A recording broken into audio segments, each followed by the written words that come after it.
Hello, nerds, and welcome to the Engadget podcast. I am your host, Terrence O'Brien.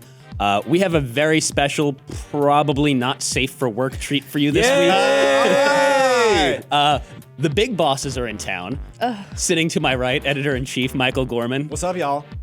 Over on the far left, executive editor Christopher Trout. Hello, Clarice. And hiding her face in shame next to me, senior editor Sherlyn Lowe. She's not happy about Did you this. just promote me because I'm just reviews editor? Oh, you're Thanks. reviews editor. Well, I got a promotion, by the way. Give It this just woman happened, some just money. right now. What's up? Well, I mean, really, you should think of that as a demotion. There's only one reviews That's editor. true. There's plenty of senior editors. Oh, snap. But Take the that two like a money. bosses dime are a here. dozen. The two bosses are here, so they heard it. It's official. Yep. Somebody call HR.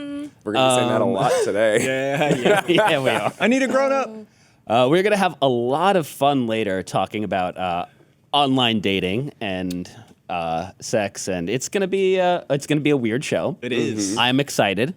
It's going to probably make Sherlyn very uncomfortable. Settle in, y'all. We're going to go deep. I'm probably It's going to be cry at some point out Oh of my God, me frustration. too. Yeah, you and I. good. I'm just going to giggle and laugh. Yeah. While y'all weep. So before we get going, how are you gentlemen doing? Welcome to New York. I've seen better days. Amen. I feel pretty fantastic. We were out probably a little bit past our bedtime last night with our video director. I blame her for this. Our producer who's Yeah. sitting over there, not on camera. Yeah. Not We're waving feeling to her like a anyway. pile Yeah, of shit. yeah. We love Olivia. Yeah. It was a good time. And now we're going to have a good time this morning. But, we got to ramp up. We got to, slowly. But So, yeah, if I'm a little shaky, it's because they didn't put vodka in my coffee this morning. that's it. Hair of the dog. Do we need to fix that for you, like right now? If we're going to fix it, let's not do vodka. Whiskey goes better in coffee, right? Right. Yeah. Kahlua. It's morning time. Something sweet. All right. Really? Yeah. I'm sticking to the water, y'all. I got to get hydrated. Yeah. I'll drink water, too. Okay. So you want to just get right to it then and have you two yell at each other a whole bunch? Let's do the work. All right. We are going to start this week, as we do every week, with Flame Wars. You guys know how this works. We're going to debate 3 of the biggest stories of the week. You get 20 seconds to make your opening statement, at which point I'll allow a brief rebuttal. At the end of which time, Sherlyn will decide who is the winner, and you will get a point. And I also want to lodge a complaint with the ethics board right now before we even get started because I am currently in last place and Sherlyn wants to keep me there. And I anticipate that's how this is going to unfold in real time. I am a very fair person. That is in like case you haven't realized. straight up trumping right Yeah, there. right. That is- Yeah, that is- you. the Why system are you is pulling rigged. Trump? That's what I do, y'all. Damn. the system is rigged. I'm tilting the board in my favor. Crooked Christopher. What's I up? hate both of you equally, so it's fine. Oh, thanks. Okay. So we're Just like Hillary and Trump. there we go. Hey. All no right. good choices. Oh, man. The most hated people in the AOL office. Yeah, that's Yes. us. But we Well, have the no, best that hair one's the most. also. That's what balances out our Is that it? evenness. It's the hair. It's the hair? Yeah, this is why people tolerate us. That's why I have mine up today. Why? I want to be not tolerated. Oh, okay. Fair I enough. would like for you to not tolerate me. Words are definitely my Real strength. hard for Trout. You are excellent at verbalizing your thoughts. Thank you. Well, since we're going to start off making election jokes. Why don't we start by talking a little bit about online voting, since it is election season. This is Yes. the last episode we're going to put in the bag Yep. before everybody goes out and casts their vote for somebody. And there may not be a podcast next week, depending on what happens Tuesday. We'll see. Are you gonna die at the polls? Terrence will God be knows. weeping on the floor, just stabbing himself. I might Much go into- gnashing My of dream teeth, come true. tearing of clothes. Yeah. No, what could possibly go wrong? Oh, Nuclear sure. war. So one of the things that has come up a couple of times throughout the course of the election season is this idea that we should be opening access to the ballots more and making it easier for people to vote, whether that's making Election Day a national holiday, which off topic, but 100% endorse that idea. Yep. But one of the things that has come Wait, up a so couple you of get times. you get a day off so you can vote? Yeah, make Election Day a holiday. This way, I everybody. think that people should have to work more. Earn the vote. Earn it. Right? Like we should make people work 24 hours on election day. Just try to figure out how you're going to vote. This is why you are not an elected official.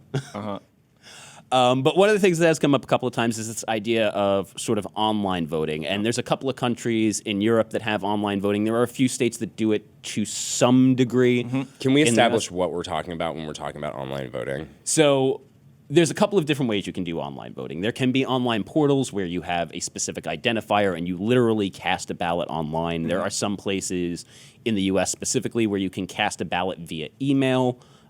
Specifically an absentee ballot. I believe Colorado is one of the states that allows you to do that. So if you're in the armed forces, you print out a paper ballot, fill it out, scan it, email it back to the election. This is going to make board. my job really easy, by the way, if this is what we're talking about. It's a whole complicated thing. So I'm not going to specify any specific form of online voting. Yep. But I do want to know what you guys think about online voting in general. Like, is this something the United States at this point should be, if not using, at least investigating in a very serious way? But before we get started, I would like to point out that I don't actually feel Yes. anything. So I will do this. Trout is ambivalent towards freedom and democracy. Okay. I was I have zero not feelings. going to make this a knock on you, but I will say the same thing I do every week, which is that this is purely an intellectual exercise and does not necessarily reflect people's personal opinions. Yeah. How would that be a knock on me? Are you saying Well, that I'm no, not because an you turned it into intellectual? literally that you don't have feelings or care about. Also, you're an idiot. Also, you're gonna lose, is what he's saying. Yeah. Oh, so it is rigged. Maybe, I don't know. This is why That's not true. cheat to win. That's my motto. All right. So, Michael, we are Yeah. going to start with you. Okay. So I think that online voting is a excellent idea. I think that the issue here, I think you see that voter turnout is a significant issue, and if we should be, as a governmental entity and as a nation, we should want to make it as easy and as painless for as many citizens as possible to vote. That's, it's a representative government. That's how you get that. Yes. That is time. That was just to signify that was a terrible point. You That had nothing to do with timing. Yeah. All right. Mr. Trout, would you like to make a better point? Yeah. I think we should make it harder for people to vote, as I pointed out earlier. I think that we should encourage voting by fax. That is a thing, by the way. See, but the email thing is just as bad, right? Like, if you have to print it out and then scan it and then Yep. send it back, it's not helping. And also, the internet's insecure. It is, but there are ways around it. I think if you dedicated an arm of the government to figure out a way to create a The government voting system, doesn't whether understand you can the use cryptography keys and stuff like that. And the bottom line is current physical ballots and the machines that are being used are insecure, right? We already have an insecure voting system. So to me, the benefits for kind of efficiency and ease of use of that sort of system outweighs whatever kind of security risks. And ultimately, if it's something we're doing and putting resources into making it as secure as we can, I think you can do a good job of it if you do it right. Now, I don't know if our government is capable of doing that, but I think as an ideal and something that we should try to be doing, yes, absolutely, and I think it can be done. So one quick question on that, because you talked a bit about how our election system is already kind of insecure with the electronic voting and even some of the paper ballots. There's ways to mess with this. Yep. But one of the big complaints from the public when electronic voting first kind of started to take hold in the U.S. was that a lot of these machines didn't have paper trails, and that made it too easy to either fake or change people's votes or the way votes were counted without having a backup sort of system Chads. for tracking this. So if you're doing internet voting purely, doesn't that basically by default not have a backup system, and is the American public ready to accept something like that? I don't know if honestly, I think the bulk of the American public probably doesn't think about it, and they're only worried about it because someone has told them that it's something they should be really concerned about. I think that if you address it, because obviously that's a concern that would have to be addressed by whatever system is created to actually execute this, right? So I think that there are probably ways that people much smarter than me, I'm not thinking that I can solve this issue, but like if you have like unique encryption keys for each voter, right? Like it's easy to track that. You're going to be able to see, in theory, like if there is an abnormal number of votes coming from a place where they shouldn't in a given district or something like that. Like I feel like there are checks that you could have in any system that you build to create transparency and have that kind of confidence in the system, because that's really what we're talking about, like having also confidence talking- in this system. We're also talking about the government and the internet. Yep. And they don't understand technology, and I think that we have hit on that a million times over a million years. That is true. They don't get it, and they're not going to create the right thing, and it will be a fucking disaster. Fax machines for life. Okay, so quick question on that front then.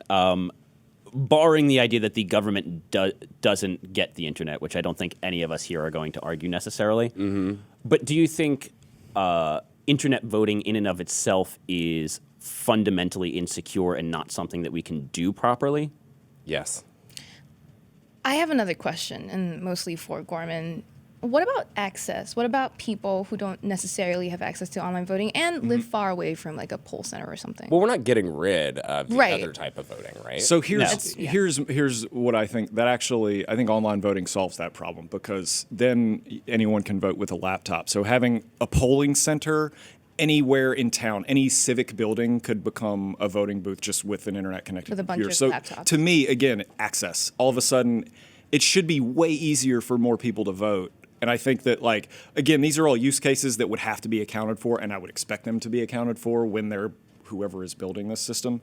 And I would also say, yes, I absolutely agree with Christopher talking about, like, do we think that the government is capable of doing this as it stands right now? No, but I also think Obama has done a lot to kind of behind the scenes create a more technologically savvy government. He invented the and internet, right? They've been, well, I think this is one of those things that I think we'll see in hindsight after his presidency. He's done a lot of kind of back-end infrastructure things that have gotten people that understand technology in a way that government didn't previously, and there's just a lot of red tape that they have to cut through. So what I'm saying is the knowledge is there. It's a matter of, is the system going to allow it to happen? Like, do we have the political will to make it happen? Yeah. Okay, so I'm going to decide. I'm really torn because I don't like either of you or your points, because, you know, but I think I'm going to have to side with Trout. Duh. Bullshit. Because there's so much there that you're saying they have to incorporate this, they have to think about that. And Trout points out very fairly that it's all going to be a huge mess if, you know, there's so much to think about, like you pointed out, that it's going to be very tough to manage and implement. But I still think that it's not impossible. Well, and to be fair, I actually feel like it's a good thing. Yeah. If you do it right, I just don't think you can. Right I mean, now, I I don't think the government is capable of rolling out a new system, Right now. internet-based that works. I mean, we do like billion-dollar do. business. Yeah, I We do billion-dollar business deals and transfer like government secrets and CIA intelligence and stuff in some respect over internet-connected systems, and for the most part managed to keep those secure. I'm sure we could figure out voting. But then the DNC got hacked, and then there's all The of DNC is different from like the CIA. Federal- though. Well, Yeah. true. Well, they're not the government, right? They're Right. like Party. they're like a club. It's like saying your local elk lodge got hacked. But Right. Or your but that would local make it gay a bar. lot easier for people with malicious intent to Yeah. really find a way through. So Oh my God, this is so boring. never Yeah. ending. Yeah, I know. I'm dead. All right, let's move on to something More fun. which potentially more fun, definitely a little bit more controversial. Ooh, I love this one. Yeah, that's Trout's wheelhouse. Peter Thiel. He's a person who's in the news For things. for things and stuff. What exactly? I mean, primarily for being an outspoken Trump supporter and spending a whole bunch of money to support him. I think the most recent thing was he donated $1.25 million to his campaign, or something like that. Or How much did he? Or not to his campaign directly, because he give can't. to the Hulk Hogan Yeah, right. campaign? Oh, God knows. Over like tens of millions. Yeah, it was an obscene amount of money. Right. So this is for those of you out there who are living under a rock, this is the guy who is basically single-handedly responsible for killing Gawker, funding the Hulk Hogan lawsuit against the site. He is also an outspoken Trump supporter. He is a multi-billionaire Silicon Valley. Libertarian? Yeah, Well, ultra-libertarian. he's not even a libertarian. I No? don't think he... He's That man does Trumpian. not know what the word libertarian means, fair. judging Okay. by his speech that he gave to the National Press Club the other day, which we covered, and his interview following that. Yeah. He targeted Gawker specifically because he says that Gawker outed him as a gay man when he was not ready to come out of the closet, and this is why he targeted them for revenge. But Peter Thiel also happens to be on the board of a whole bunch of companies and has stirred up a whole lot of controversy because of his actions and Specifically Facebook and Y Combinator. Yeah. And I'm going to leave Y Combinator out of this, but I do want to talk about Facebook. We've covered this quite a bit, but I kind of wanted to get your guys' thoughts.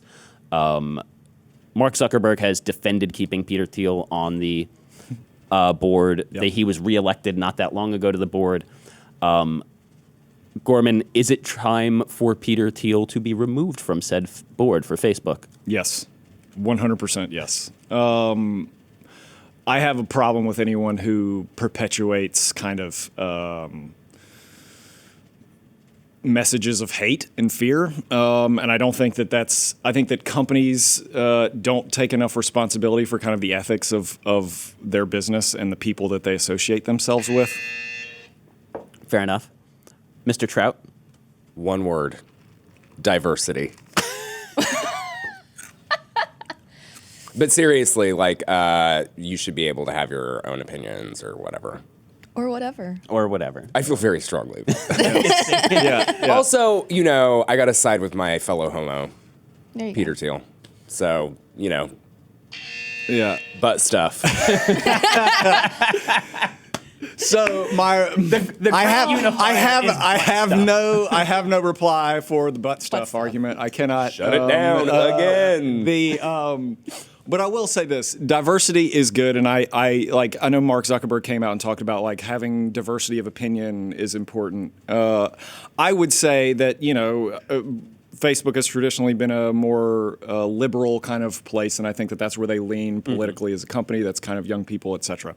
I get that there should be. Leaning, Yeah, though? that's what I was going to say. So I would say that having diversity is important. I would say that you can find those viewpoints socially and politically without the hate speech and without that being the endorsement. They could find someone else to put on their board who brings that other. Did he hate speech or did Trump? And this is the thing. I think when you support and you speak on his behalf at a national convention, when that whole program was about hate speech and xenophobia, you're endorsing that, and that sticks to you. As far as I'm concerned, Rubber. You don't get to have it both ways.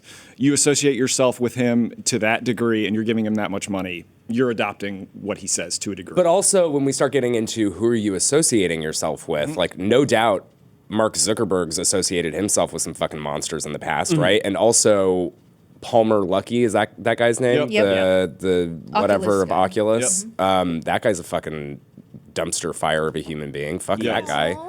All I'm saying is he that, like, if you are there certain opinions that are more right than others or that are more important than others is something that you have to really decide on this. Yep. And what are those opinions? And how do you make that decision when you're a publicly traded company that shouldn't be necessarily having political affiliations, period, right? So my rebuttal to that is that I'm a lawyer. Hate speech is a limit on the First Amendment for a reason. So yeah, there are limits within reason, and hate is one of those things that we as a society, judicially and socially, have decided is something that we're not okay with. And that's the message that his candidate preaches. That's who he's supporting. And I think you need to be held accountable for that. And I think Facebook needs to be accountable for that. And again, they can get differing political viewpoints without that aspect of it. That's the issue that I have. So, since we're rolling out our credentials, I'm a pornographer and butt stuff. Yeah. And that's why we're fine with that. Yeah, thank you. Yeah. But hate is not okay. It's not. It depends. So I have a quick question though around this. So the whole excuse that Zuckerberg gave for keeping Peter Thiel around is this idea of diversity, and a big thing was this idea of diversity of opinions as well. But doesn't it undercut that logic if Peter Thiel's whole political stance is opposed to diversity? I mean, because Do we know that to be true, though? I mean, if you are, just because you're supporting Trump doesn't necessarily. that is the cornerstone That of you- his campaign. No, I it's mean, not. It is not the He didn't build cornerstone his of campaign on "I hate diversity." He didn't do that. And he's not. And he's, He didn't build it on that. wall. Literally, his first political rally was Mexicans are rapists. Yeah. Like he That's- built the cornerstone of his campaign is Build a wall. Build a wall. It's anti-immigration. It's anti-diversity. Like, by throwing money Well, at we know that how campaign. Terrence falls on this one. We, I have yeah, never made thank God any I'm bones deciding, about my right? political views, and I have no interest in doing so. Ralph Nader for life. Oof, come on. Hey, Bill we'll see about some Stein for cars 'cause of life. him. But I mean, Anyway. if you're throwing $1.25 million at a candidate who has largely built their That's campaign, chump change for people. chump change or not, that's a lot of money in general. It's a lot of money to give to a campaign, whether or not it's chump change to him It's specifically. also not any of our business what he does with his money. That's fine. But what I'm asking is And it's certainly none of our business what he does with his butt. no. Well, But that has definitely become our business. Yeah. Right? But that's not what my question is. My question is whether or not the logic for keeping him on the board is flawed because his own political views undermine the reason for keeping him there. If the reason for keeping him on is diversity and he's a person who appears to be or at least supports a candidate who is clearly opposed to the concept of diversity, doesn't that undercut your argument for keeping him around? but that's a different point of view. Honestly, I fucking hate Facebook, so we should actually add more people like that motherfucker to the board so that It just crashes and to the burns. Yeah, ground. okay. But I- like for real, Facebook, like no harm, no foul. You guys are great. Love you. Love you. I mean, I just think like you can get the diversity standpoint. You can get that point of view from someone who is not yeah. associated with hate. Right? I'm so tired of hearing him. I am no, well, I'm just saying. Too. But I mean, I have to admit, I was won over with butt stuff. So really, you were done. But you also, There wasn't even a point in debating that. We have, it's yeah. it's also that like a lot of the things. So that you were Trout right. This said- is rigged against No, you, it's not Gorman. true. Told you. Can you just That's why I called it out. at Let the me beginning. finish. Oh. But mortified. No, because I found myself nodding a lot harder whenever Trout was talking. I'm sorry, but he made a lot of good points. There's you can't your arguments. I mean, I don't know why you were arguing for Gorman, but it was a little bit flawed because, I mean, it's a very circular argument that I don't want to get into, but butt stuff wins Thank you. As it always has in my life. in everyone's life, right? I would hope. What so. am I? Never To be clear, my mind. personal belief is I don't really care if he's on their board one way or the other. Are you pro butt stuff though? I mean, butt stuff is fine. All right. The real question at issue. This is really going to go over well with our audience. Yeah. Yeah. They're gonna love it. Good I times. can't wait to read the comments on this one. Yep. Oh, no, I'm not. You want to move on to our last topic for Please. Flame Wars? Yep. Please. So pretty much while we were recording last week's episode, Twitter decided to kill Vine, Good their riddance. 6-second looping video service. And one of our editors, Nicole Lee, wrote this great piece about how the reason Vine needed to die is it simply didn't fit in with Twitter's vision anymore. What is Twitter's vision? That's the real I don't think question. Twitter on that knows one? either. Right, Actually, that's- Yeah. So, yeah. Well, that's what I'm going to ask you guys, because I want somebody to play devil's advocate here and argue that at the end of the day, Vine had a place in the Twitter ecosystem, and there was no point That's in you. killing Yeah. it. So, Gorman, you're going to argue in favor of? Yeah. All right. Let's start with you, though, Trout. We already have GIFs. It's pronounced GIF. And we don't need a fucking GIF that you have to press play on. Like, the play button is legit the worst thing about Vine, right? Like, if it would just loop and play like it's supposed to, it would be totally fine. Otherwise, fuck Vine. Burn it down. That is a very compelling and concise argument. I think Y'all you have a Burn it down. bleeper or whatever. Oh. Oh, no. Yeah. No, this just goes up. I don't know. It's live. We're live. Just straight. Totally. Yeah. With all the butt stuff. All the butt stuff. Straight with all the butt stuff. The Michael Think Gorman about story. it. Yeah, that's good. I'm going to remember that. Thank you. It's on your tombstone, really. Best episode ever. Yeah. Michael? So here's my thing. Like, I think I thought it always made sense. It was like short, compact words was Twitter. This is short, compact video is Vine. It seemed like they were aligned, just from kind of in different mediums, but kind of had the same ethos. And the short videos created some interesting things. I was never a big Vine person, but I know there was a lot of interesting, like, funny stuff happening on Vine. So to me, it's more about that going away, and that's sad. Okay. Do you have a brief rebuttal, or? I don't think I have to, right? Like, I'm pretty sure I won. So, By the way, there are gifts that you have to press play on, so your whole point What? Yeah. Twitter mobile, you have to press play. Yeah. Not so true. You just I do it No, on my phone. you can directly. pause it. No. Yeah. No. By default, It doesn't they just don't play. load them automatically. Really? I'll show No. you one. Thank you, Sherlyn. Let's I shut was this down. literally glued to Twitter all night last night while watching. I guess it's different on iOS and While watching Android The Big then. Bang Theory, your favorite show. Oh yeah. Yeah. Hey. Bang. Okay, yeah, I'm gonna just wrap it up and say that I don't like Vines, and I really want to give Gorman one, but Trout. Duh. Trout didn't No. even make a point. Duh. Like I said, you still have to press play on GIFs. I think That we is the just- I thing think that we just happens. Shut that down. Anyway, I won, so just He kind of Take wiped it. the floor with you. I expected Again. this to happen. This is why I called it out at the top of the show, y'all. Are there any messages you want to send to your supporters out there? I have no supporters, but thanks for watching, y'all. the system is rigged. The system is rigged. This isn't fair. This is the white man's burden. It's so hard being me. Wow. Yeah. Okay. Wow. You just lost. No more points ever. Just not even gonna try to give you anything. You weren't going to suck. try to give me anything I anyway, tried. Sherlyn. I know tried. where you're coming from. I see you. It's just because he's sitting here. And It's just louder. She's just jealous of my Is hair. that how you decide it's whoever's loudest wins the argument? It's like the Fox News. It's the Roger Ailes scoring system? Yeah. True, I am a fox swinging. I wonder, can we test that? Who can yell the loudest? I would not. That do sounds that. like fun. Yeah. I'm gonna go with Shivani blast shaking her Shivani. head off right now. Later. She's gonna be not pleased.